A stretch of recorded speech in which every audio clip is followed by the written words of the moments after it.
Welcome to my YouTube channel. امید ہے کہ آپ خیریت و عافیت سے ہوں گے اور ہمارے اس لیکچر کو انجوائے کریں گے۔ یہ ہمارا اس یوٹیوب چینل کے اوپر پہلا سیریز ہے لیکچرز کا، جس کے اندر ہم فیملی کورٹس ایکٹ کو ڈیفرنٹ منی لیکچرز کے اندر ڈیوائیڈ کر کے کور کریں گے۔ فیملی کورٹس ایکٹ ٹوٹل جو ہے 26 سیکشن کے اوپر مشتمل ہے، اور ایک اس کے اندر شیڈیول ہے جس کے اندر جورسڈکشن بتائی گئی ہے۔ اگر ہم اس کو سیکشن 5 آف دا ایکٹ کے ساتھ پڑھ لیں تو پھر ہمیں پتہ چلتا ہے کہ فیملی کورٹ کو کس کس میٹر کے حوالے سے جورسڈکشن حاصل ہے۔ اس شیڈیول کے 2 حصے ہیں۔ پہلے حصے میں 7-8 قسم کی فیملی میٹرز کو، جیسے جیسیٹیشن آف میرج ہے، مینٹیننس کے حوالے سے ہے، گارڈین اینڈ وارڈز کے حوالے سے جو پٹیشنز ہوتی ہیں، خلا، تنسیخ نکاح وغیرہ کے حوالے سے جو میٹر ہیں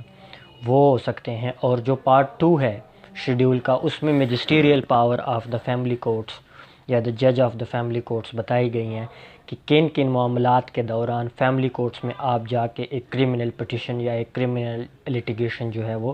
انیشیٹ کر سکتے ہیں اور سٹارٹ کر سکتے ہیں۔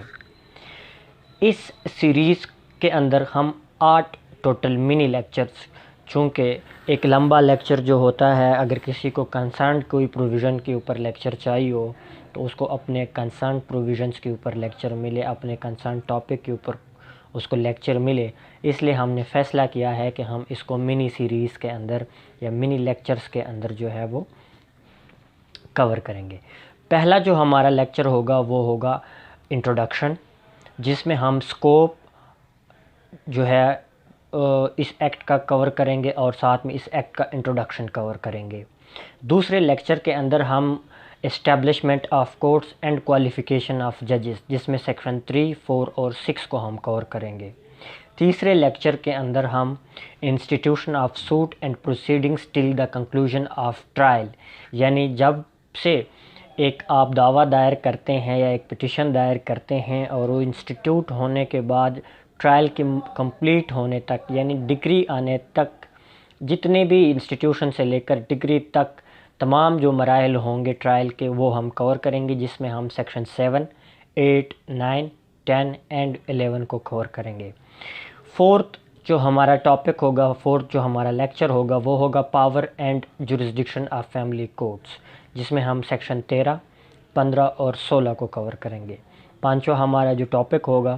اس میں ہم کور کریں گے بار آن فیملی کورٹس، کہ کن معاملات کے اندر فیملی کورٹس کے اوپر بار ہے اور فیملی کورٹس جو ہے وہ ایکسرسائز لمیٹڈ ہو جاتی ہے ان کی پاورز کی یا جورسڈکشن کے حوالے سے ان کی جو ایکسرسائز ہے۔ جیسے سیکشن 17 ہے جس میں کہا گیا ہے کہ فیملی کورٹس جو ہے پروسیڈنگز کے اندر، فیملی کورٹس کے اندر جو پروسیڈنگ چلتی ہے اس کے اوپر جو ہے وہ قانونی شہادت آرڈر کی جتنی بھی پروویژنز ہیں، آرٹیکلز ہیں، وہ اپلائی نہیں ہوں گے۔ سملرلی اسی سیکشن کے اندر بتایا گیا ہے کہ جو پی پی سی ہے یا جو پروسیجر ہے، سول پروسیجر کوڈ ہمارا، وہ بھی اپلائی نہیں ہوگا، لیکن جو سیکشن 11 اور 12 ہیں وہ اپلائی ہوں گے، جو کہ ریس جوڈیکاٹا اور doctrine of race sub Judas کو ڈیل کرتے ہیں۔ اسی طرح سٹے کے اوپر بار ہے کہ سیکشن 22 میں کہ سٹے جو فیملی کورٹ ہے وہ جو آربیٹریشن کونسل کے سامنے پروسیڈنگ چل رہی ہوتی ہے تو اس کو سٹے نہیں کر سکتی، یہ بار ہے فیملی کورٹ کے اوپر۔ تو یہ ہم ڈیٹیل میں اپنے اس کنسرنڈ لیکچر کے اندر جب ہم ریکارڈ کریں گے تو اس میں بتائیں گے۔ 6 نمبر پہ جو ہمارا لیکچر ہوگا وہ ریویو، ریویژن اینڈ اپیل کے حوالے سے ہوگا کہ ویدر فیملی کورٹ اپنا آرڈر ریویو کر سکتی ہے، نہیں کر سکتی،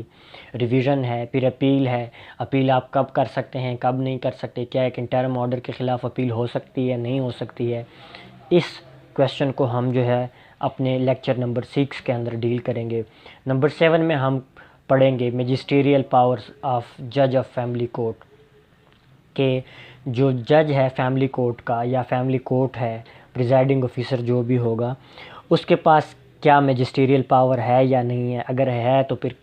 کہاں لکھی ہوئی ہیں اور کس ایکسٹینٹ تک وہ اپنے میجسٹیریل پاور جو ہے بینگ اے میجسٹریٹ یوز کر سکتا ہے۔ اس کے لیے ہم سیکشن 20 اور شیڈیول جو پارٹ 2 ہے وہ دیکھیں گے، جس میں یہ ساری چیزیں ہم ڈیٹیل میں انشاءاللہ کور کریں گے. اور 8واں جو ہمارا آخری لیکچر ہوگا اس سیریز کا، اس میں ہم کور کریں گے مسیلینیس پروویژن، یعنی جو ریمیننگ پروویژن ہوں گی اس ایکٹ کی جس کو ہم کسی ایک اسپیسیفک ٹاپک کے ساتھ لنک نہیں کر سکتے، تو اس کے سیکشن کو تمام باری باری ہم اس لیکچر کے اندر کور کریں گے. ہمارے لیکچر کا یہ سیریز نمبر 1 ہے،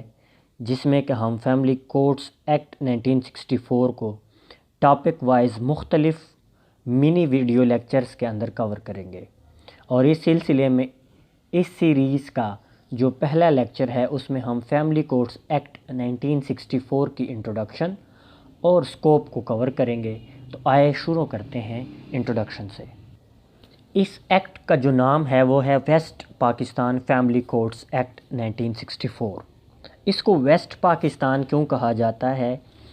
جیسے کہ ہم جانتے ہیں کہ 1971 سے پہلے جب سقوط Dhaka which was a very heinous and terror kind of incident، جس میں بہت سارے لوگ شہید بھی ہوئے اور انسانیت کے لیے ایک دردناک اور سانحہ سمجھا جاتا ہے. تو اس کے ہونے سے پہلے اگر ہم اس ایکٹ کے ایئر کو دیکھیں تو یہ 1964 ہے، اور اس ٹائم پہ پاکستان کے 2 صوبے تھے، جس کو ایک کو ایسٹ پاکستان کہا جاتا تھا، دوسرے کو ویسٹ پاکستان کہا جاتا تھا. ایسٹ پاکستان جو کہ موجودہ بنگلہ دیش ہے، جو کہ 1971 میں جب سقوط ڈھاکہ کے بعد اور ان کی جو لیگل پروسیڈنگز کمپلیٹ ہونے کے بعد ایک سیپریٹ انڈیپینڈنٹ اسٹیٹ کی حیثیت اختیار کر گیا، اور جو ریمیننگ یعنی ویسٹ پاکستان تھا وہ ایک کمپلیٹ پاکستان یعنی ایک انڈیپینڈنٹ اسٹیٹ کے طور پہ سامنے آیا. لیکن تب سے چونکہ یہ 1964 کا ایکٹ ہے اور تب سے ویسٹ پاکستان ہی اس کے اندر لکھا گیا تھا، اسی لیے آج بھی اس کا جو نام ہے یہ ویسٹ پاکستان ہی پڑھا جاتا ہے. لیکن اس کے اندر اگر ہم اس کا سیکشن 1 دیکھیں تو اس میں چینج لائی گئی تھی. وہ چینج یہ تھی کہ اس کے اندر